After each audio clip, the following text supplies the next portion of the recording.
Welcome to this video. What we have here is creating your ideal meal. Now, this is an email that I sent, and I just wanted to take advantage of some prior work and to deliver to you. As you see, it's back a couple months ago from this recording that I'm making now.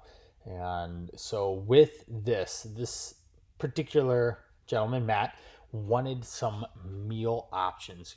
We talked about the what foods should I eat PDF and coached him around how to build that, and he started tracking his food in MyFitnessPal and using the calculate your calories video and the flexible freedom through flexibility PDF and all these things, the resources that we're doing and that are on the website that you have access to. And we just kept compounding it. And what we came to for this was just like, Brian, I still need a little bit more help designing some of this stuff and how it actually plays out in my day. So I'm like, all right, yeah, I can help. And so what we have here is 13 meal options. What Matt did, he listed out all the proteins, his fibrous carbs, his starchy carbs, the different foods that he enjoys, and how to start preparing them and putting them into pairing food situations so that he would enjoy whatever it is that he wanted to eat.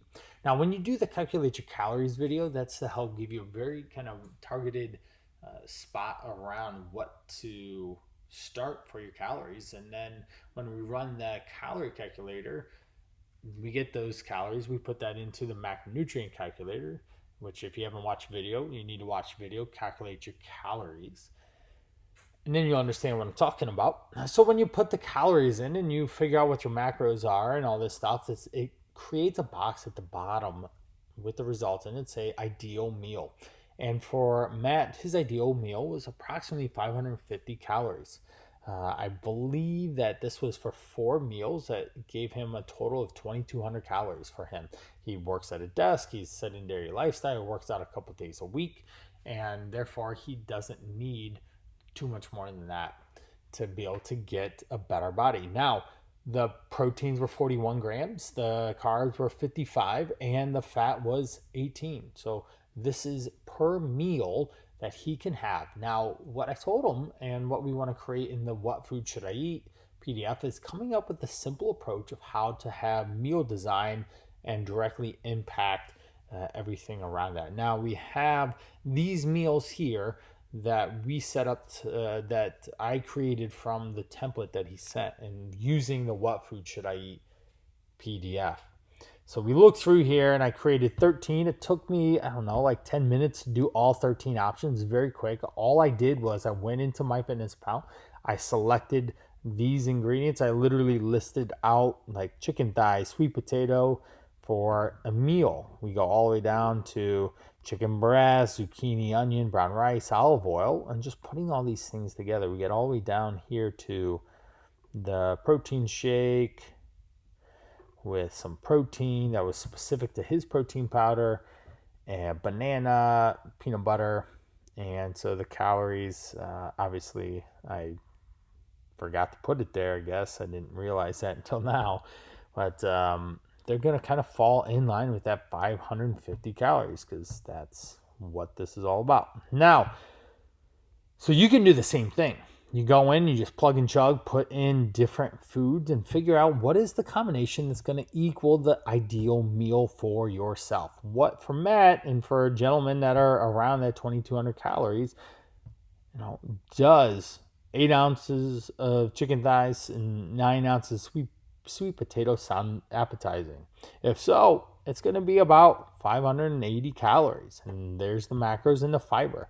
I did add the fiber content because we want to look at fiber and it's important. So the chicken thighs, Brussels sprouts, corn actually has 15 grams of fiber. So there's ways to create a lot of filling, a fullness around and getting a lot of protein, a lot of fiber inside the food that you're picking and to help feel full on those calories. So we go through all these things here. Now, I'm going to scroll back to the top and do this really slow as well so that you can pause it and write these down if they make sense for you. Now, what we do from this point is you put it down on paper, then you go into MyFitnessPal. You pick your foods. that you want. You then go to MyFitnessPal, plug and chug, picking out the key ingredients, tweaking the measurements until it gets approximately close to what your ideal meal is. Then from there, we got to figure out how to cook it.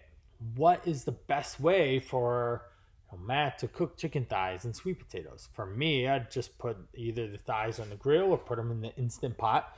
Those would be two easy things. Or you could even bake them in the oven. That's a kind of a set it and forget it type of approach as well.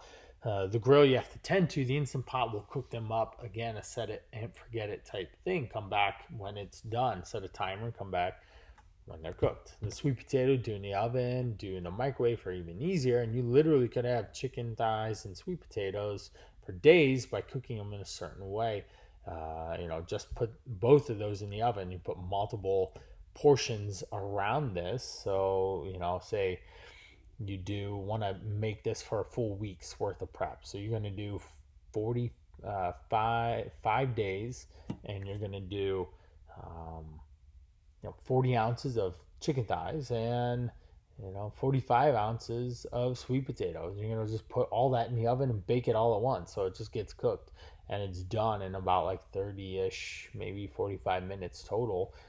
Maybe longer. I don't really cook in the oven, so I'm not 100% sure on that. But within an hour, you'll be able to have 5 meals that you cooked, and you kind of just put it all out on the pan and put it in the oven and walked away. So that's just an example of how to put this stuff together. Now, to create different flavors and seasonings, one meal could be Italian herbs. The next meal could be taco seasoning. The next after that could be garlic. The next one after that could be hot sauce. Like, however you like to flavor your meals with spices and herbs and different ways to cook and prepare is how you can make all of these so tasty, so inviting, and create a lot of variety for yourself. Okay, so here are these meals. You get a little fish, some ground turkey. So this one here, we look at the salmon, the 6 ounces salmon, sweet potato at 8 ounces. It could be a regular potato if you wanted. So we get that at 569 calories. It gives us 37 grams of protein, 46 grams of carbs, and 26 grams of fat, 7 grams of fiber. So there's not as much fiber as some of these other meal combinations, but that's a pretty good, decent amount of fiber for that meal. Now, I also put in quotations here, we will need to bump protein in another meal. So if we go back to the top, so this is 37 and we go to 41, so you're going to need to get those proteins in other meals. And let's go back to this. And the other thing that we'll have to look at is fat. Instead of 18, it's 26.